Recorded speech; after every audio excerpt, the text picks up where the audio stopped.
Hey everybody, Sam Kavaris in the Nimnicht Chevrolet Sports Update. So Phil Mickelson shoots 63 in the first round of the Open Championship at Royal Troon on maybe the most perfect day in Scotland in the last 30 years. It was gorgeous. No wind, great conditions, and he took advantage of it. And, he lifts that putt out on 18 and would have made it 62. Nobody's ever shot 62 in a major. I mean, you can look at Nick Price and Johnny Miller and, Jack Nicklaus and now Phil Mickelson, all these guys who have shot 63. Nobody's ever shot 62. It makes you wonder, maybe nobody's supposed to shoot 62 ever in a major championship. But Mickelson with a 3-shot lead. It'd be interesting to see whether people would take Mickelson or the field at this point with 54 holes to play. But beautiful golf course and a beautiful day in Scotland. That can change in about 10 minutes, as you know. Most bizarre stage of the Tour de France ever.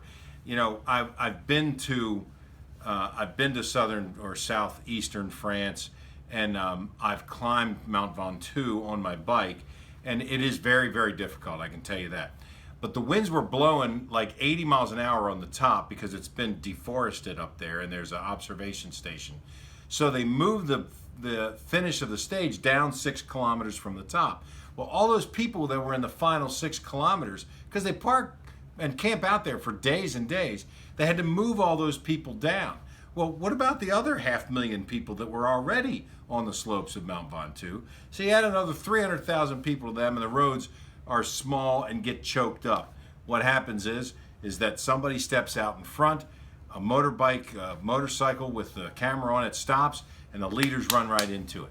Obviously, the organizers couldn't plan for that, but it's one of those situations that they've got to take control of. This is the most iconic bicycle race, and while it's not the most popular sport in America, I can tell you around the world, and particularly in Europe, it is what people truly live for. So there are an awful lot of things that they can do, and hopefully the race organizers understand that this is going to be a part of the race. Now that it's being televised all over the world live, it's going to be a part of the culture of the race, with the fans not showing the kind of respect to the riders that they need to, and they're going to have to take care of that. Right now they put barriers up in the last kilometer. Who knows how much more they'll have to do in order to ensure that we have a not only safe ride, but a competitive ride all the way to the end.